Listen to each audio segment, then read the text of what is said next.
But அடிப்படையா இந்த ஒரு கட்சி ஜெயிக்கணும் அப்படின்னோம்னா ஆட்சியில் இருந்த போது அவங்க என்ன செஞ்சாங்க அதுதான் மனசுல நிற்கும். ஸ்டாலின் தான் நிற்பாரு, அவருடைய சாதனைகள் தான் நிற்கும். புரியுதுங்களா? அவர் மேல மக்கள் நம்பிக்கை வச்சாங்களா, அந்த நம்பிக்கைக்கு பாத்திரமா அவர் வந்து செஞ்சாரா, அதுதான். எதிரில் இவர் என்ன சொல்றாரு, அவர் என்ன சொல்றாரு, எடப்பாடி பழனிசாமி என்ன பேசுறாரு, விஜய் என்ன விமர்சிக்கிறாரு, கணக்கிலேயே வராது.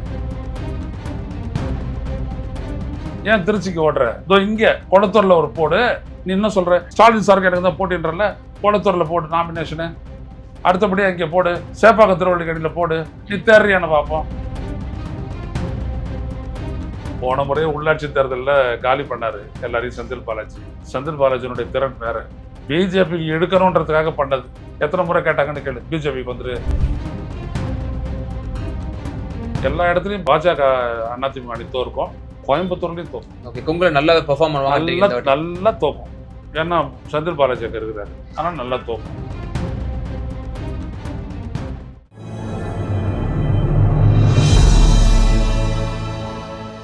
தமிழ் நியூஸ் நேயர்களுக்கு வணக்கம். இன்றைய சிறப்பு நேர்காணலில் நம்மோடு இருந்திருப்பவர் மூத்த பத்திரிகையாளர் திரு ஐயநாதன் சார். சார் வணக்கம். வணக்கம்.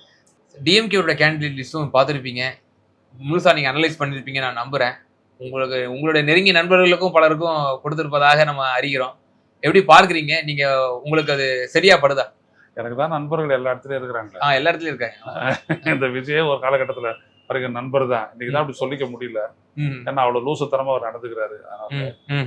அதை பற்றி ஒன்றும் இல்லை. இப்போ வேட்பாளர் பட்டியலை பொறுத்த வரைக்கும் நம்ம பேசுறதுக்கு ஒன்றுமே இல்லைங்க. 2 விதமான வேட்பாளர்கள் உண்டு. உதாரணத்துக்கு இப்போ சைதாப்பேட்டையில் நிற்கிற நண்பர் மா சுப்பிரமணியம். இவர் சைதாப்பேட்டையில் ஒரு நூக்கன் கார்னர் எல்லா மக்களுக்கும் இவர் வந்துட்டு அறிமுகமானவர். நான் மருத்துவமனையில் இருக்கும்போது அவர் வந்துட்டு கம்ப்ளீட்டாக அது எல்லாத்தையுமே பார்த்துக்கிட்டு அந்த முதல்வருடைய அந்த இன்சூரன்ஸ் தான் போட்டு நான் ஆப்ரேஷன் பண்ணிக்கிட்டேன். ஓகே. அந்த மாதிரி அவர் தான் வந்துட்டு எல்லாமே பண்ணார், செய்வார். அவர் யாருக்கு எந்த ஆட்களுக்கு எது பிரச்சனை அப்படின்னோம்னா நான் சொன்னேன்னா உடனே அவர் பண்ணிடுவார். ஆஸ்பத்திரிலையும் அந்த மாதிரி வசதி எல்லாம் இருக்கு. அவர் சிறப்பாக வேலை செஞ்சார். ஸோ மீண்டும் நிற்கிறாரு. ஸோ இவர் வேற. அதே மாதிரி இன்னும் பலரும் இருக்காங்க. இப்போ வைத்திலிங்கம் இப்போ திமுக வந்து சேர்ந்து கொத்தநாட்டில் இருக்கிறார். College mate. அறியப்படாத உண்மை. ஆமா, சம்பத் இருக்கிறார் அதிமுக கடலூர் எம்பி, அவரும் என்னோட காலேஜ் மேட்டு. ஓகே. ஸோ அந்த மாதிரி நிறைய பேர் இருக்கிறாங்க. ஆனா அதையும் தாண்டி நண்பர்கள் இருக்காங்கன்னு வச்சுக்கோங்க. இப்போ நம்ம தமிழம் பிரசன்னா எழும்பூர்ல ஆமா வேட்பாளர். ஆமா. அப்புறம் நம்மளுடைய ஆர்டி சேகர் பெரம்பூர் கேண்டிடேட், எல்லாருமே கெடில ஃப்ரெண்டு, எல்லாமே அப்படிதான். ஏன் ஸ்டாலினே அண்ணன் தானே, எல்லாருமே தெரியும்.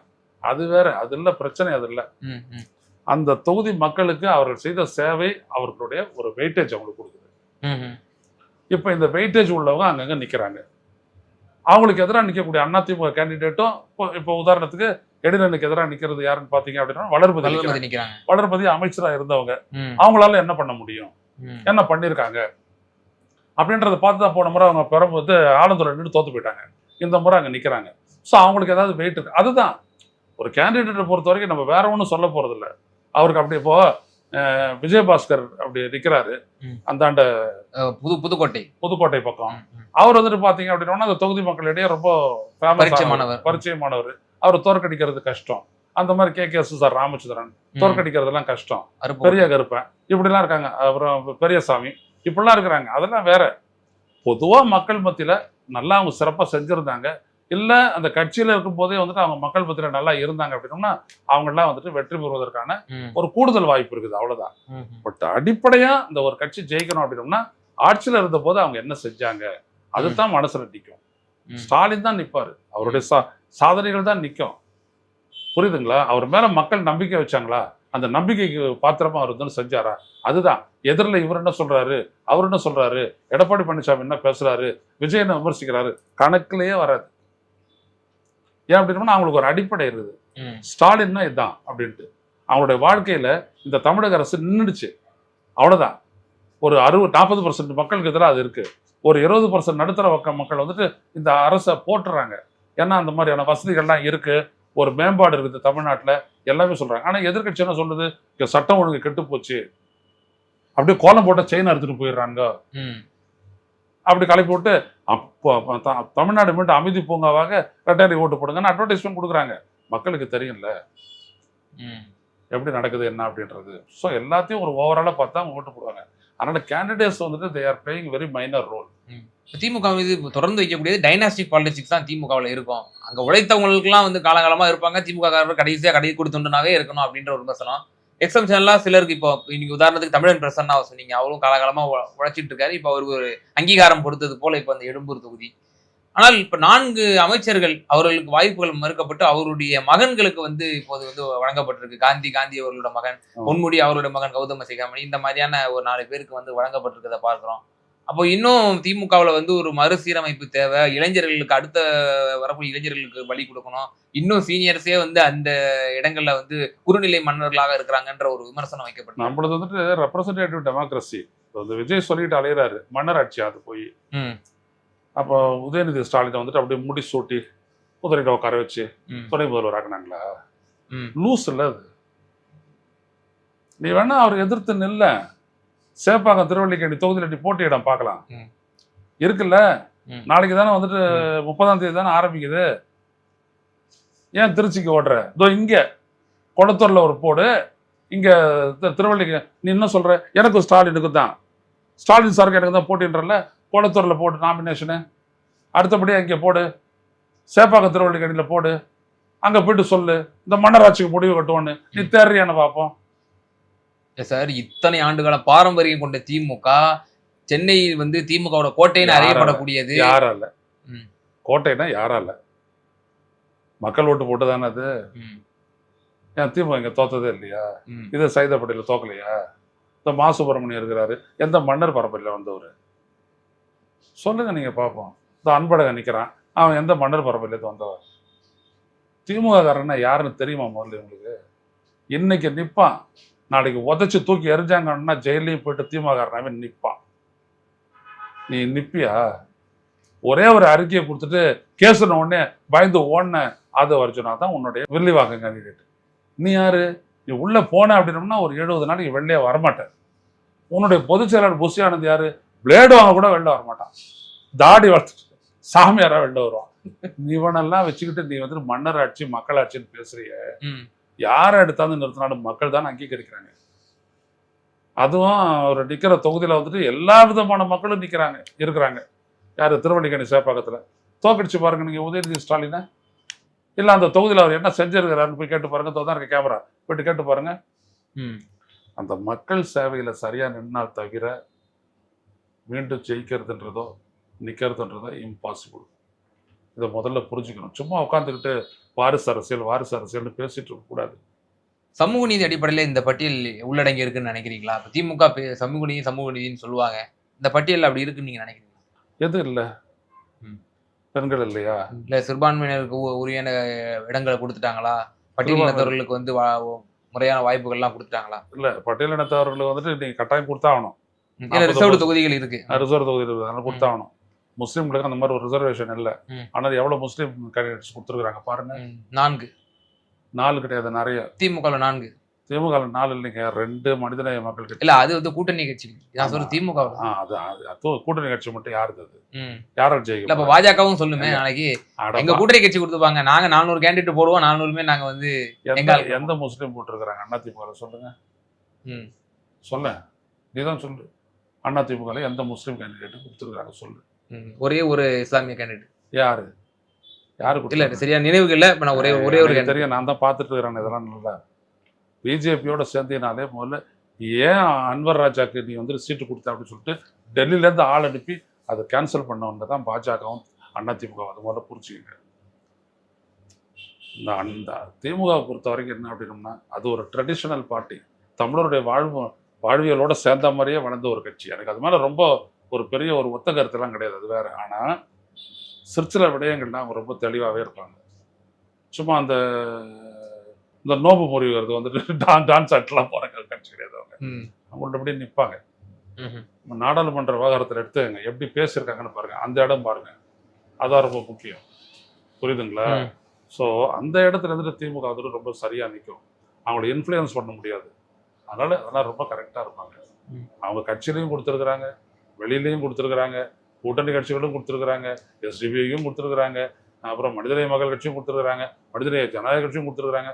எல்லாருக்கிட்டையும் கொடுத்துருக்குறாங்க. ஏன் கொடுக்குறாங்க? அவங்களோட அந்த தலைமைகள் எல்லாம் அங்கீகரிக்கிறாங்க. அதான் அர்த்தம். அந்த மாதிரியான ஒரு இது வந்துட்டு திமுக இருக்கா? அது அண்ணா திமுக இருக்கா? கிடையாது. ஸோ மைனாரிட்டி அப்படின்றதுக்காக மட்டும் இல்லை, மற்ற எல்லா விடயத்திலையும் வந்துட்டு பார்த்தீங்கன்னா அந்த ஊர் ரெப்ரசன்டேஷன் அப்படின்றது இருக்கும். இந்த தொகுதியில் இவங்க அப்படின்ற மாதிரியான ரெப்ரசன்டேஷன் இருக்கும். அது ஜாதியாக கூட பார்ப்பாங்க. ஆனால் அந்த ரெப்ரசன்டேஷன் திமுக நிறைய இருக்கும். திமுக இருக்கும், அண்ணா திமுக இருக்கும். Okay sir. அம்மையார் ஒருவேளை ஜெயலலிதா இருந்திருந்தாங்கன்னா இன்னொரு 3-4 முஸ்லீம்ஸ் இருந்திருப்பாங்க. ஜெயலலிதா இல்லை, அதனால இல்லை. சார், அம்மையார் ஜெயலலிதா ஒரு ஆர்கனைசர் அப்படின்னு சொல்லுவாங்களாம். அரசியல் விமர்சகர்கள் பலருடைய பேச்சை நான் கேட்டிருக்கிறேன். இப்போ திரு மு.க. ஸ்டாலின் அவர்களும் ஒரு ஆர்கனைசர் அப்படின்ற ஒரு பட்டம் அவருக்கும் வழங்கப்படுது இல்லையா? எல்லாம் அவர்களோட கட்சி, 2 பேருக்குமே கட்சி தான். ஜெயலலிதா என்ன ஆர்கனைஸ் பண்ணாங்க? ஜெயலலிதாவுக்கு என்ன தெரியும்? அண்ணா திராவிட முன்னேற்ற கழகம் ஒரு ஆர்கனைசேஷனில் ஸ்ட்ராங்கஸ்ட் பார்ட்டியா எம்ஜிஆர் இருக்கும்போதே உருவாயிடுச்சு. அதுக்கப்புறம் யாரும் வந்துட்டுலாம் புதுசாக உருவாக்க வேண்டியதில்லை. இவங்க அவங்களோட இன்ஃப்ளூயன்ஸை இவங்களுடைய ஆட்கள் அவங்களுக்கு ஏற்ற மாதிரி அவங்க பண்ணிட்டு போனாங்க. ஜெயலலிதா சரியா அந்த கட்சியை கட்டமைப்பு வளர்த்துருந்ததுன்னா ஏன் பிஜேபி உள்ள போது கலகலன்னு ஆட்டி விட்டு போயிட்டான்? கோட்டைக்கு தானே சொன்னாங்க. கோட்டையாவது இருந்தது. இப்போ என்னாச்சு? அண்ணா திமுக எவ்வளவு பார்ட்டா பிரிஞ்சு கிடக்குது? யாரால பிரிஞ்சு கிடக்குது? ஜெயலலிதா தான் செத்தாங்க, கலைஞர் தான் இறந்து போயிட்டாரு. திமுக ஏதாவது ஆச்சா? ஒரே ஒருத்தன், ஒரே ஒரு வட்ட செயலாளர் எதிர்த்தாரா? அவருக்கு அப்புறம் ஸ்டாலின் உள்ளகில்லன்னு சொல்லிட்டு இருக்காதீங்க சும்மா. அவ்வளவு பெரிய இணைச்சு அவ்வளவு பெரிய கூட்டு வந்துட்டு ஒழுங்கா பண்ணிட்டு தலைவர் பதவிக்கு வந்துட்டு எல்லாத்தையும் மாத்தி போட்டு கொண்டாந்துட்டாருல. இன்னைக்கு 60 பேர் புதுமுகம். கலைஞர் காலத்துல இல்லாதவன் ஒருவேளை பிறந்திருப்பான். அப்போ அவ்வளவுதான்.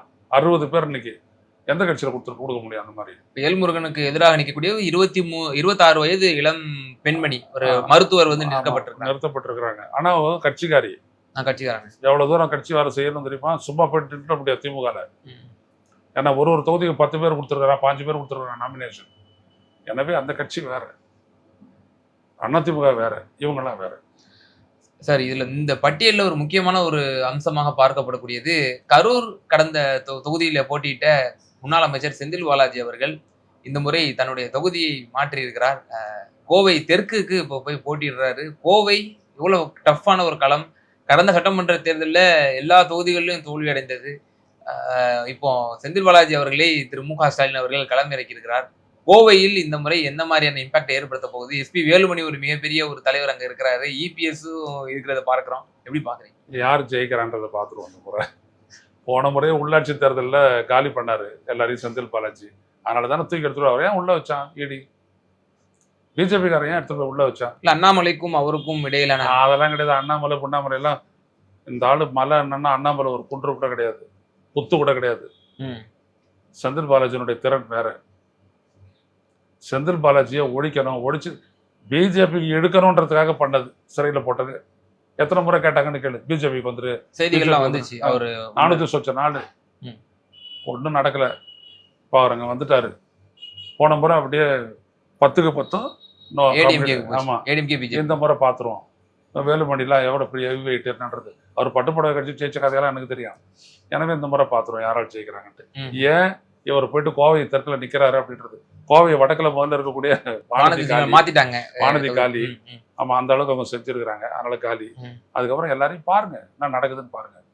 10ல நீங்க எவ்வளவு நினைக்கிறீங்க? அதெல்லாம் இந்த முறை நீங்க பார்த்து ஸ்வீப் ஆக போகுது.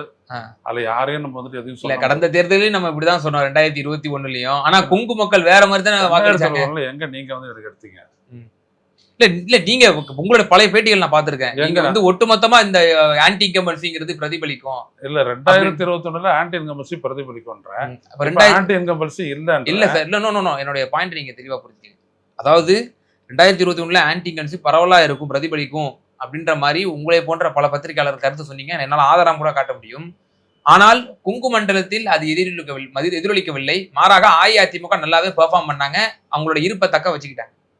இப்போ இந்த தேர்தலில் அப்போ அவங்களுடைய பெல்ட் குறைந்தபட்ச இருப்பாக சொல்லக்கூடிய அந்த பகுதி எப்படி என்ன சொன்னது அப்படின்னா, நான் சொன்னதை மட்டும் சொல்றேன். திமுக ஸ்வீப் பண்ணும் அப்படின்னு சொல்லிட்டு நான் திமுக தலைமைக்கு நான் சொன்னது, ஒரு 30 தொகுதியில நீங்க எடுப்பீங்க, தோப்பீங்க, அது வேற கதை. ஒரு 30 தொகுதியில வந்துட்டு ஒரு நெக் டு நெக் ரேஸ் இருக்கும். அந்த நெக் டு நெக் ரேஸ் வந்துட்டு பாஜக பண்ணக்கூடிய இந்த ஊழல்னால நீங்க இழக்கக்கூடிய நிலைமை ஏற்படும். அந்த இடங்கள்ல அந்த இவிஎம்மோட சேர்ந்து அந்த விவி படை என்ன சொல்லி முடிவு பண்ணி அதுக்கப்புறம் நீங்கள் வெளில வாங்க அப்படின்னா. ஆனால் அது திமுககாரங்க அதை பண்ணலை. ஸோ 159 தொகுதியோட முடிஞ்சு போச்சு, 180க்கு வரல. இதான் நடந்துச்சு, இதான் நான் சொன்னது. மற்றபடி இந்த ஆன்டி இன்கம்பன்சி அந்த மாதிரி இந்த என்டிடிவி பேச்செல்லாம் நான் பேசவே மாட்டேன் எப்போதுமே. இப்போவும் நான் பேச மாட்டேன், அப்பவும் பேச மாட்டேன். எனக்கு ரொம்ப தெளிவாக தெரியும். ஆனால் அந்த ஹெவி வெயிட் 30 பேர் அப்படின்றத நான் சொன்னது யாருன்னா, இவர் இந்த வேலுமணி, தங்கமணி, இந்த மாதிரி ஆட்கள், விஜயபாஸ்கர், சி.வி. சண்முகம், விஜயபாஸ்கர் இவங்கெல்லாம் ஜெயிச்சிருவாங்க. தனிப்பட்ட செல்வாக்கு இருக்குது. 2வது பட்டுப்படவை கொடுக்குறாங்க. அதனால வந்துட்டு அவங்க ஜெயிச்சிருவாங்க. அதை பற்றி ஒன்றும் இல்லை. அதுக்கப்புறம் உள்ளாட்சியிலையா போயிடுச்சு. இந்த மாதிரி உள்ளாட்சியிலையா ஒன்றும் இல்லாத பண்ணாங்க அவங்க. அதனால எந்த ஒரு பகுதியையும் எந்த ஒரு தொகுதியையும் யாரும் எழுதி வச்சு பட்டயம் போட்டு கொடுத்த விட எண்ணம் கிடையாது. ஓகே, மக்களுக்கு அந்த ஆட்சியின் மீது ஏற்படக்கூடிய பற்று, பலன், இதை வச்சு தான் ஓட்டு போட போறாங்க. அந்த அடிப்படையில் எல்லா இடத்துலையும் பாஜக அதிமுக அணி தோற்கும், கோயம்புத்தூர்லையும் தோற்கும். ஓகே, கொங்குல நல்லா பெர்ஃபார்ம் பண்ணுவாங்க, நல்லா தோக்கும். ஏன்னா செந்தில் பாலாஜி இருக்கிறாரு, ஆனால் நல்லா தோக்கும். இதுல ஒரே ஒரு கேள்வி, நீங்க கடைசியா ஒரு புள்ளியை, நீங்க முக்கியமான புள்ளியை தொட்டிருக்கீங்க. நீங்க காலங்காலமா வைக்கக்கூடிய, நீங்கள் மட்டுமே வைக்கக்கூடிய ஒரு முக்கியமான விமர்சனம் தமிழகத்துல, இந்த mall practice, election mall practice இந்த தேர்தலையும் நம்ம வந்து விதிவிலக்கா பார்க்க கூடாது, அதுவும் ஒரு முக்கியமான ஒரு ஃபேக்டர்.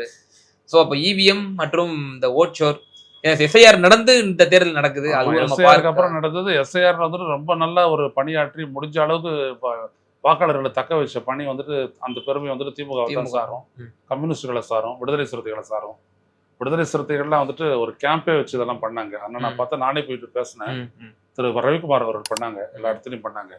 ஸோ அந்த மாதிரி விடுதலை சிறுத்தைலாம் பண்ணியிருக்காங்க. அதனால இந்த இடத்துல இந்த எஸ்ஐஆருடைய இம்பாக்ட் குறையும். பட் இருந்தாலும் கூட தேர்தல் ஆணையம் செய்யக்கூடிய அந்த சித்து வேலைகள் அப்படின்றது நிச்சயம் பாதிக்கும்.